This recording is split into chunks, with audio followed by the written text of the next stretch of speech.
Hi, I'm Kathy Davies, And I'm Susan Burnett. and we're really excited to share with you the Designing Your Life for Women workshop in April 22nd and 23rd.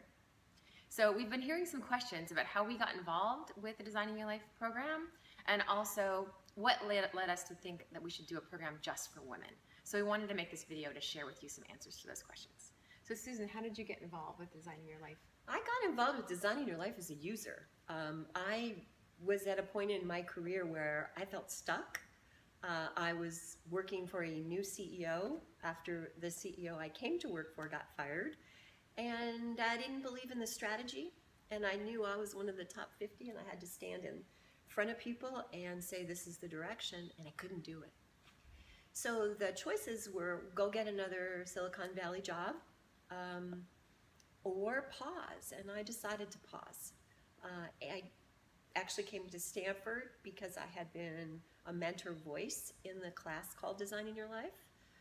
Bill Burnett's my brother, so I said, look, bro, I need to take this class.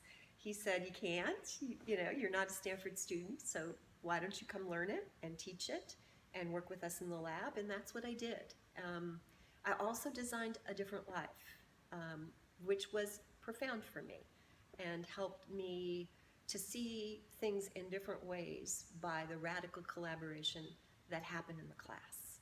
So I'm a user, a teacher of, and excited, really very excited about offering the workshop publicly, because today there's no way for people to experience this.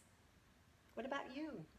So I got started coming in from the products and services side. So I was teaching a product design class here at Stanford about how to make stuff.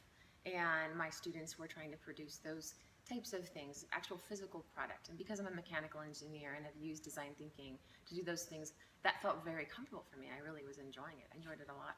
I was teaching with Bill Burnett, and he and I got talking. I wanted to do more teaching, and I was really loving being at Stanford. And so he suggested that I talk to Dave Evans, who was doing Designing Your Life. The two of them were teaching that course together, about whether that would be a way for me to do more teaching here. So I did. And the more I thought about it, the more I thought, man, how had I never thought about this before, using the design thinking process for more than just things, for more than just services. And that then led me to start teaching the course with Bill and Dave, and starting to think about how to use those types of practices myself.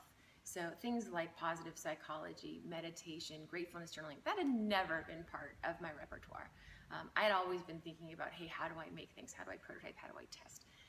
And so it was really life-changing for me. And then that led me to realize, hey, I want to share this more broadly. And so that's how I got involved with then delivering workshops with Susan. And then there's this conversation of why women? Why Designing Your Life for Women? And Kathy and I were prototyping workshops with Dave and Bill.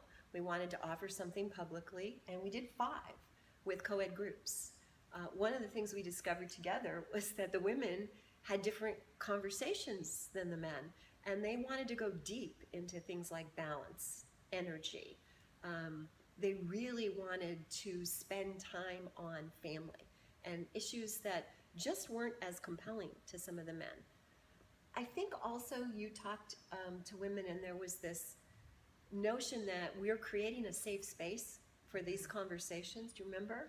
Yeah, I really felt like what we saw was women talking to each other were able to open it up in a different way. And they, in fact, said that to us. They said, I'm here in this room. I don't feel quite comfortable with my male colleagues or the males in the room necessarily sharing some of my interests in family or other things, because I'm trying to present a professional appearance out there in the world, and I don't know if that's appropriate. With women, however, they felt like they had a shared experience, and that then allowed them to really get into things that matter to them. So people say, well, what will I get when I come to this retreat? And I guess I would say some great tools to think about how to plan forward or build your way forward into some future lives that you're considering.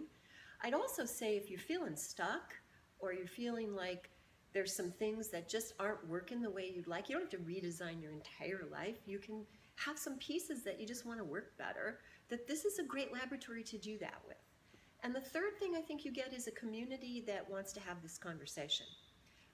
More and more of the research is saying there just aren't places to have this kind of conversation, and we really wanted to create that space. And it's useful to have that conversation with people that you don't always run into in your daily life. Because like Susan said, radical collaboration is a key bit of design thinking. And so you're going to get viewpoints and ideas that you might not already have, something completely new. So we hope to see you in Asilomar April 22nd and 23rd for our very first Designing Your Life for Women.